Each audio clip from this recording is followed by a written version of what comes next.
Welcome back, and this is our second day ng ating sourdough bread making. Ito na, after cold proofing, ito na yung ating dough.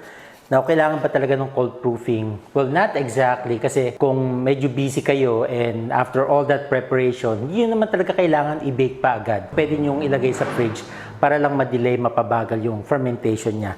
Para the next day na gusto nyo na mag-bake, may ready na kayo na sourdough bread dough. So after ma-cold proof, ito na, i-score natin or yung hihiwain natin siya. Pag hindi nyo i-score, mangyayari is mabibake yung crust niya, yung pinaka-exterior. Tapos yung some of the air gases that was trapped sa loob ng bread is maghahanap ng butas para lumabas.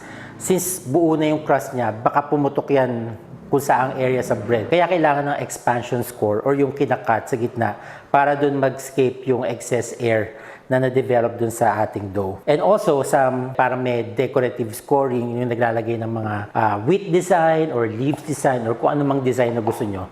Pero for beginner, turo muna natin yung basic na pag-score and also yung simpleng wheat design, ganyan. Okay, meron ako ditong T-ball. This is the OXO twisting T-ball. So, na-feature ko na ito sa previous video natin. Hindi naman necessary kailangan pampaarte lang para mag-dust ng ating flour. Ang gagamitin ko dito is rice flour. So, yung rice flour, para pag may design kayo, after ma-bake, kita pa rin yung puti ng flour. Kasi yung ibang flour like all-purpose flour or bread flour, na-absorb ng dough. So, nawawala yung pagkaputi. So, pag nag-design kayo ng wheatgrass, walang visible na white part dun sa design. So, yun ang purpose niya para ma-maintain lang yung white color ng flour. Dust natin sa ibabaw ng ating dough. So, transfer na natin. Kung lalagyan nyo lang siya ng expansion cut, pwede nyo nang hindi i-flour yung surface. Pwede nang directly sa oven. Pero if you want, nag-spray ako ng water para dumikit yung rice flour dito sa ating dough. Mag-dust ulit tayo ng flour.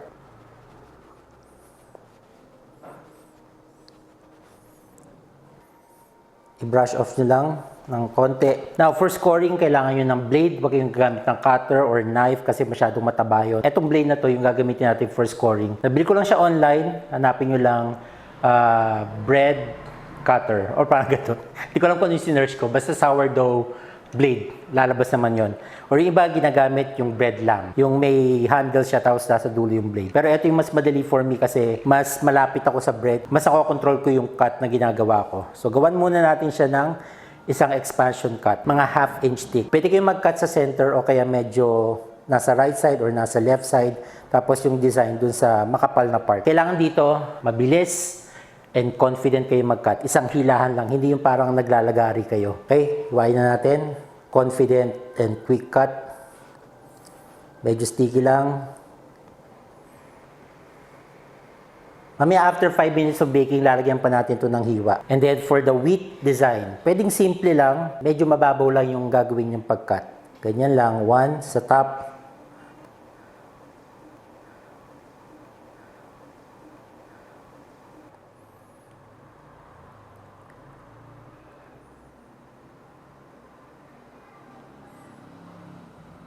And one more.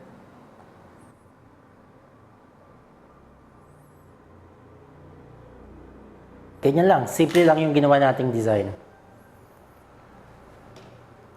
Yung oven natin, naka-preheat siya at 230 degrees Celsius. For the first 30 minutes, i-steam natin siya. Maglalagay tayo ng tray sa ilalim, tapos lalagay natin ng tubig, and then nasa ibabaw yung ating sourdough bread, tapos para mag-create ng steam, and then after 30 minutes, tatanggalin natin yung tray or yung steam or probably ubos na yung tubig and then continue baking for 20 to 30 minutes. Depende sa kulay. Kung gusto nyo ng darker brown color, you can extend yung baking time.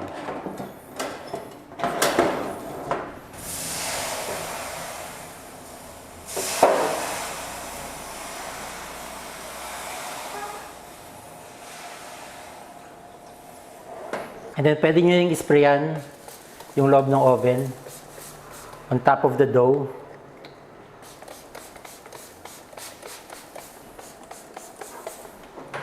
So yung purpose ng steam is para hindi mag-bake agad yung crust niya, hindi agad manigas.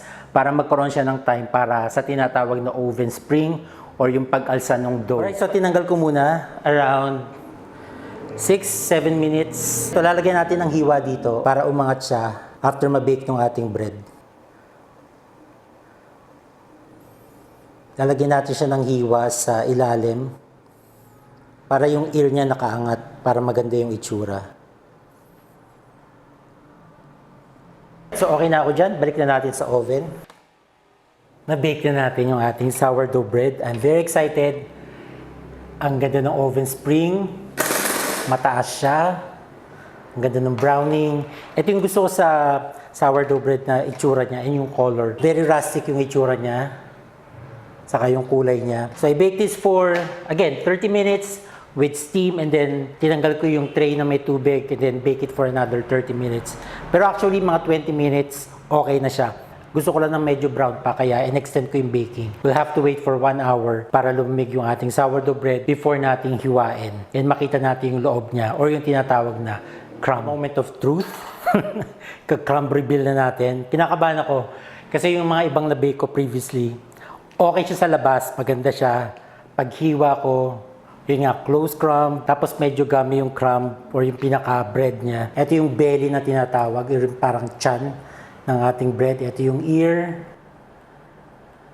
So, iwanan natin. Kailangan nyo ng serrated knife, yung may ngipin, kasi talagang medyo challenge yung paghiwa dito. Here we go.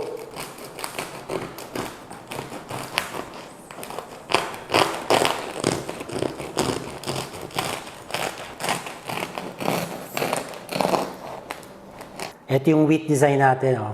Maganda. So, na-retain yung pagka-white color niya because of the rice flour. So, ito na, crumb reveal. Saan ba? Dito? Dito. Dito tayo. Nice. Crunch test.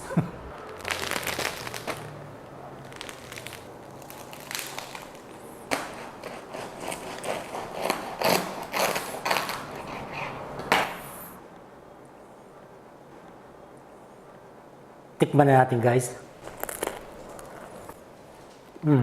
Favorite ko talaga sourdough bread because of its texture, yung taste niya, yung health benefits. So, ang favorite ko ngayon ginagawang spread sa kanya, cream cheese and jam.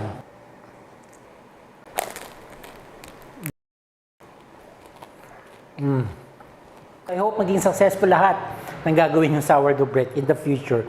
And yun, thank you for watching, guys, and see you on my next vlog. Bye-bye!